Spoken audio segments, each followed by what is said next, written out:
जय हिंद एवरीवन। कैसे हैं आप सभी? आई होप आप सब बहुत अच्छे होंगे। आज के इस वीडियो में हम बात करेंगे कि सैनिक स्कूल एंट्रेंस एग्जाम 2026 में जिन बच्चों को भी स्कूल अलॉट नहीं हुआ है वो बच्चे आखिर अब क्या करें, क्या उनके पास और कोई चांस है? तो बच्चों, आज के इस वीडियो में हम इसी पर कंप्लीट इंफॉर्मेशन आपके साथ साझा करने वाले हैं। जितने भी डियर पेरेंट्स हमारे सेशन को देख रहे हैं, सभी पेरेंट्स को आज के इस वीडियो में ये क्लैरिटी आ जाएगी कि जिन बच्चों को 2026 वाले एंट्रेंस एग्जाम में सैनिक स्कूल में कोई भी गवर्नमेंट सैनिक स्कूल अलॉट नहीं हुआ है, तो उन बच्चों को आखिर क्या करना चाहिए। उनके लिए अभी भी गोल्डन चांस है। अब ये किसके लिए गोल्डन चांस है, आप सबके मन में ये भी क्वेश्चन चल रहा होगा। ठीक है, तो आज के इस वीडियो में मैं कंप्लीट इंफॉर्मेशन आप सभी के साथ साझा करने वाला हूं। सबसे पहले मैं आपको लेकर चलता हूं इंफॉर्मेशन बुलेटिन पर। ये इंफॉर्मेशन बुलेटिन है ऑल इंडिया सैनिक स्कूल एंट्रेंस एग्जाम 2026 का। देखिए, जिन बच्चों को भी गवर्नमेंट सैनिक स्कूल अलॉट नहीं हुआ है, अभी उन बच्चों के पास चांस है। लेकिन चांस क्या है? चांस ये है कि अगर बच्चों आप इस एलिजिबिलिटी में आते हैं तो आप फिर से इस एग्जाम में अपीयर हो सकते हैं। मतलब सैनिक स्कूल का जो एंट्रेंस एग्जाम होता है वो जनवरी मंथ में होता है, और इसके लिए जो एप्लीकेशन फॉर्म आते हैं, मतलब एडमिशन फॉर्म आते हैं, वो मिड अक्टूबर के आसपास फॉर्म आ जाते हैं।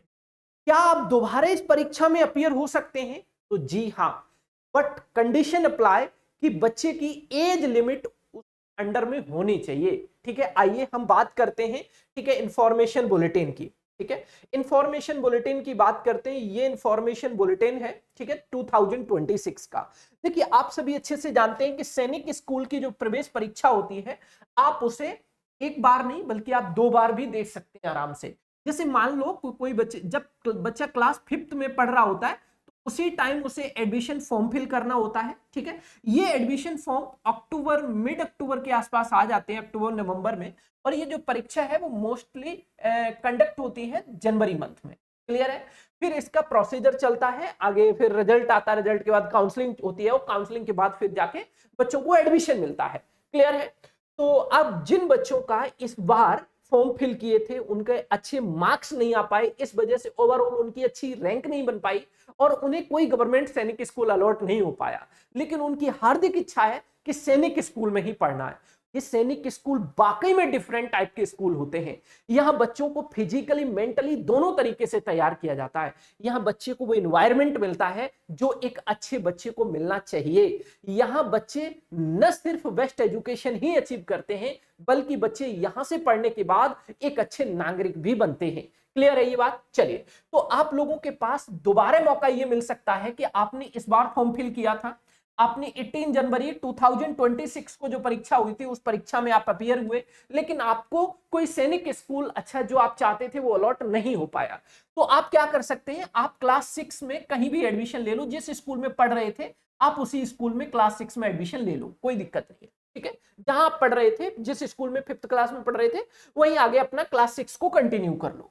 अब आपके पास ये चांस है कि जब दोबारा ये फॉर्म आएंगे अक्टूबर में, अक्टूबर 2026 में, अब ये जब फॉर्म आएंगे अक्टूबर या नवंबर में, जब ये फॉर्म आएंगे, ठीक है, तो आप फिर से एप्लीकेशन फॉर्म फिल कर सकते हैं और इस परीक्षा को दोबारा आप दे सकते हैं। But condition apply. कौन बच्चे इस परीक्षा को दोबारा दे पाएंगे? जो बच्चे इस एज लिमिट में आ रहे होंगे वही बच्चे इस परीक्षा को दे पाएंगे, चाहे वो क्लास 6 के बच्चे हों या फिर क्लास 9th के बच्चे भी दे सकते हैं। जी हाँ, बिल्कुल दे सकते हैं। ठीक है, क्लियर है ये बात? चलिए, अब जरा ध्यान से समझिएगा। अब हम एज लिमिट पर आते हैं। सबसे पहले एज का क्राइटेरिया देखते हैं। तो एज का क्राइटेरिया आखिर क्या होता है सैनिक स्कूल के लिए? ठीक है, एज का क्राइटेरिया आप समझने की कोशिश करिएगा। देखिए, एज के क्राइटेरिया की अगर मैं बात करूं तो एज का क्राइटेरिया क्या होता है, इस प्रोस्पेक्टस में बहुत अच्छे से सारी चीजें इंफॉर्मेशन बुलेटिन में गिवन होती हैं। ये आप ऐसे समझ के चलिए, आपका मिनी कॉन्स्टिट्यूशन होता है ना। चलिए ध्यान से समझिएगा। देखिए, हम आपको लेके चलते हैं एज लिमिट पर। ठीक है, कि किस एज ग्रुप के बच्चे इस फॉर्म को फिल करते हैं। क्लियर है? चलिए आगे बढ़ते हैं, एक एक पॉइंट अच्छे से क्लियर करते हैं। ठीक है, ध्यान से देखिएगा, यहां देखिएगा। अगर मैं क्लास 6 की बात करूं, तो क्लास 6 की अगर मैं बात करूं तो क्लास 6 के लिए कौन कौन बच्चे फॉर्म फिल करते हैं? Age between 10 to 12 year of age on 31 March 2026।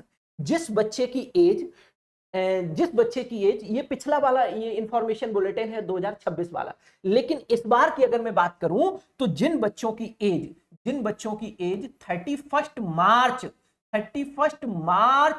2027 तक, जिन बच्चों की एज 31 मार्च 2027 तक अगर किसी बच्चे की एज क्लास 6 के लिए 10 ईयर से एबव एंड 12 ईयर से बिलो है, तो वो बच्चे इस एप्लीकेशन फॉर्म को फिल कर पाएंगे।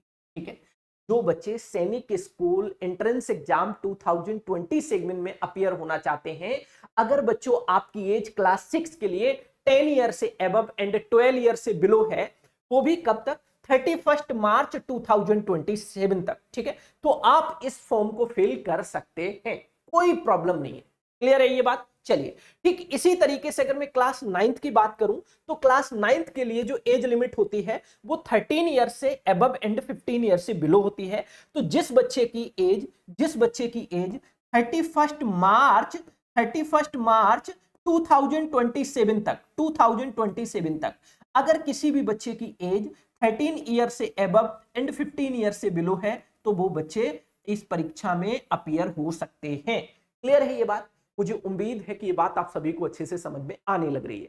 ठीक है, तो आप परीक्षा को एक बार नहीं बल्कि 2 बार भी परीक्षा में अपीयर हो सकते हैं। तो आपने जो भी गलतियां की थी इस बार 2026 के एंट्रेंस एग्जाम में, आप उन गलतियों को से सीख लेते हुए इस बार उन गलतियों को न दोहराते हुए आप अपनी सफलता को सुनिश्चित कर सकते हैं और आप एक बेस्ट रैंक होल्डर बन सकते हैं। तो यह है आपके पास गोल्डन चांस। आज के इस वीडियो का मेरा मोटिव यही था कि आपको एक सही इंफॉर्मेशन हम आप तक साझा कर पाए। मुझे उम्मीद है कि इंफॉर्मेशन आप सभी को अच्छे से क्लियरली समझ में आने लग रही होगी। हमारे साथ जुड़कर सैकड़ों बच्चों ने अपने सपने को पूरा किया है। अगर आप भी चाहते हैं सैनिक स्कूल में सफलता अचीव करना, तो बच्चों आपका मोस्ट वेलकम है। ठीक है, जिस तरीके से इन सैकड़ों बच्चों ने अपनी सफलता को सुनिश्चित किया है, जिस तरीके से इन सैकड़ों बच्चों ने अपनी सफलता को सुनिश्चित किया है, ठीक है, जिस तरीके से इन सैकड़ों बच्चों ने ठीक है, इन सैकड़ों बच्चों ने, देखिए आपको हम दिखाते हैं एचडी कैंपस पर अपने ऑफिशियल वेबसाइट पर ध्यान दीजिएगा। ठीक है, HD campus India's most affordable edtech platform. जिस तरीके से इन सैकड़ों बच्चों ने अपनी सफलता को अचीव किया है, वैसे आप भी अपनी सफलता को अचीव कर सकते हैं। ठीक है, और न सिर्फ अपनी सफलता को अचीव कर सकते हैं, बहुत बेहतर तरीके से अचीव कर सकते हैं और आप एक रैंक होल्डर बन सकते हैं। अधिक जानकारी के लिए स्क्रीन पर एक नंबर आपको दिख रहा होगा, उस नंबर पर आप कॉल या मैसेज करेंगे तो आपको हमारी टीम के मेंबर की तरफ से आपको कंप्लीट इंफॉर्मेशन शेयर की जाएगी। आप किसी भी इंफॉर्मेशन के रिगार्डिंग आप कॉल करना चाहते हैं तो आप डेफिनेटली कर सकते हैं। आपको हमारी स्क्रीन पर एक नंबर दिख रहा होगा 7428394519। इस नंबर पर कॉल या मैसेज करके आप सैनिक स्कूल के रिगार्डिंग कोई भी इंफॉर्मेशन चाहते तो आप डेफिनेटली हमारे संस्थान से जुड़कर अच्छे से आप उस इंफॉर्मेशन को अचीव कर सकते हैं। और अगर आप चाहते हैं रैंक होल्डर बनना, तो आपका मोस्ट वेलकम है। आप जुड़िए हमारे साथ और अपनी राह को आसान करिए, अपनी सफलता को अचीव करिए। मिलते हैं नेक्स्ट वीडियो में, तब तक के लिए आप अपना ख्याल रखिए, अच्छे से पढ़ते रहिए, हंसते रहिए, मुस्कुराते रहिए। हम एक बात और अंत में कहना चाहेंगे आपसे कि कभी भी अपने आप को एकदम कमजोर मत समझना। रख हौसला, वो मंजर भी आएगा और प्यासे के पास चलकर समंदर भी आएगा। थक कर न बैठ ए मंजिल के मुसाफिर, मिलेगी मंजिल और जीने का मजा भी आएगा। अब आज की वीडियो को यहीं अंत करते हैं और एंड करते हैं आज के वीडियो को। मिलते हैं नेक्स्ट वीडियो में, तब तक के लिए आप अपना ख्याल रखिए। चैनल पर नए हैं तो चैनल को सब्सक्राइब करके जुड़े हमारे साथ। Okay, bye bye, take care.